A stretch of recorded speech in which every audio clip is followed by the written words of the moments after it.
Hello friends, welcome back to cook life kitchen. આજે આપણે બનાવીશું મોમોઝ સાથે સર્વ થતી બે અલગ રીતની સ્પાઇસી અને ચટાકેદાર નેપાળી ચટણી। તો સૌથી પહેલાં બનાવીશું એકદમ સ્પાઇસી અને ચટાકેદાર લાલ ચટણી, અને બીજી બનાવીશું એકદમ ક્રીમી ઓરેન્જ ચટણી।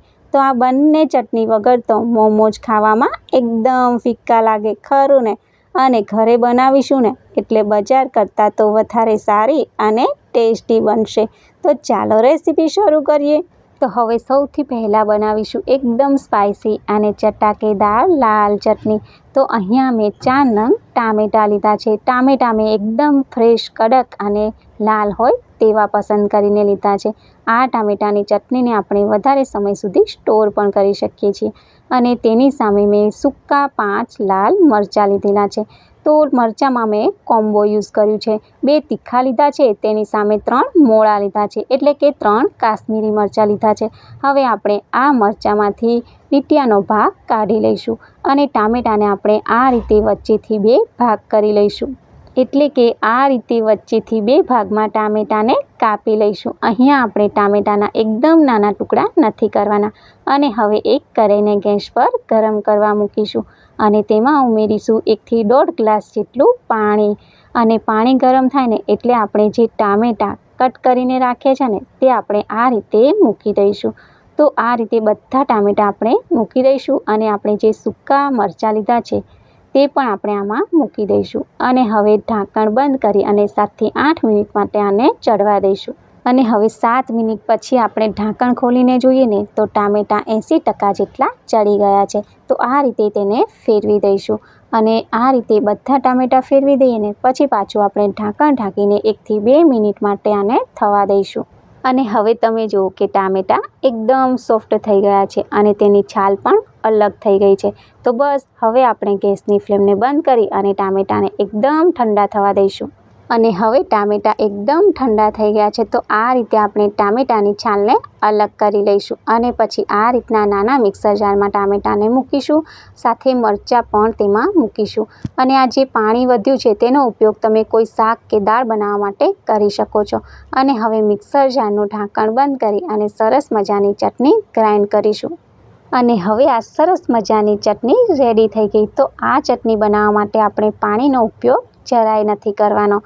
અને હવે આ રીતનું એક નોનસ્ટિક પેન ગરમ કરવા મૂકીશું અને તેમાં ઉમેરીશું 2 થી 3 ચમચી જેટલું તેલ। તો અહીંયા તમારે આ ચટણી બનાવવા માટે તેલનો ઉપયોગ થોડો વધારે કરવાનો છે। 2 ચમચી જેટલી આપણે અહીંયા લસણની પેસ્ટ અને 2 ચમચી જેટલી આદુની પેસ્ટ। તો અહીંયા મેં આદુ અને લસણને થોડા એવા અધકચરા એવા વાટી લીધેલા છે। તમે અહીંયા ઝીણું ઝીણું ચોપ કરી અને પછી પણ લઈ શકો છો। થોડી વાર માટે આપણે આને સાતળી લઈશું અને પછી ઉમેરીશું 2 ચમચી જેટલો સોયા સોસ। તો આ રીતે તમે થોડો સોયા સોસ ઉમેરશો ને એટલે ચટણીનો ટેસ્ટ તો ડબલ જ થઈ જશે।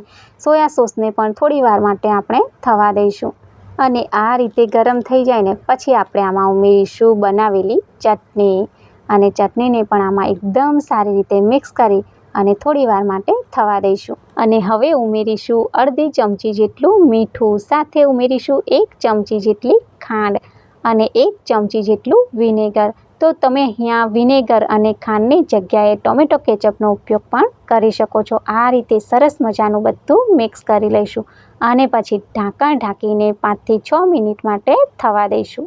અને હવે ઢાંકણ ખોલીને જોઈએ ને તો મસ્ત મજાની એકદમ સ્પાઇસી અને ચટાકેદાર લાલ ચટણી બનીને તૈયાર છે। અને હવે આપણે મોમોઝ સાથે ખવાય તેવી ક્રીમી અને ઓરેન્જ ચટણી બનાવીશું। તો એક નોનસ્ટિક પેનને ગેસ પર ગરમ કરવા મૂકીશું, તેમાં ઉમેરીશું 2 ચમચી જેટલું તેલ। તેલ ગરમ થાય એટલે ઉમેરીશું ડુંગળી। તો અહીંયા મેં 1 મીડિયમ સાઇઝની ડુંગળીને આ રીતે રફલી કટ કરી લીધી છે। આને થોડી વાર માટે સાતળી લઈશું। તો અહીંયા ડુંગળી થોડી ગુલાબી રંગની થાય ને ત્યાં સુધી આપણે તેને સાતળવાની છે। અને આ રીતે આપણી ડુંગળી પણ સતળાઈ ગઈ ત્યારે ઉમેરીશું 2 થી 3 ચમચી જેટલું લસણ। તો અહીંયા મેં લસણને આ રીતે રફલી ચોપ કરી લીધું છે। સાથે ઉમેરીશું 2 થી 3 ચમચી જેટલું આદું। તો આદુને પણ મેં આ રીતે રફલી ચોપ કરી લીધું છે। થોડી વાર માટે સાતળી લઈશું અને પછી ઉમેરીશું 1 થી 1.5 ચમચી જેટલા સફેદ તલ. તો હા ફ્રેન્ડ્સ, નેપાળી ચટણી હોય અને સફેદ તલ ના હોય એ તો બને જ નહીં. અને જો તમારી પાસે સફેદ તલ ના હોય તો તેની જગ્યાએ તમે સિંગદાણા પણ લઈ શકો છો. અને હવે ઉમેરીશું આપણે આમાં સૂકા લાલ મરચાં. તો અહીંયા પણ મેં 2 કોમ્બો યુઝ કરેલા છે. 2 તીખા અને 2 થી 3 મોળા, એટલે કે 2 થી 3 મેં કાશ્મીરી લાલ મરચાં લીધા છે. આ રીતે સાતળી લઈશું. અને પછી ઉમેરીશું 2 નંગ મીડિયમ સાઇઝના ટામેટાં. તો અહીંયા મેં ટામેટાને પણ આ રીતે રફલી ચોપ કરી લીધા છે. અને હવે ટામેટાં ઝડપથી ચડી જાય ને એટલે અડધી ચમચી જેટલું મીઠું ઉમેરીશું. અને પછી આ રીતે બધું સરસ મજાનું મિક્સ કરી લઈશું. અને પછી ઢાંકણ ઢાંકીને 10-1 મિનિટ માટે આને થવા દઈશું.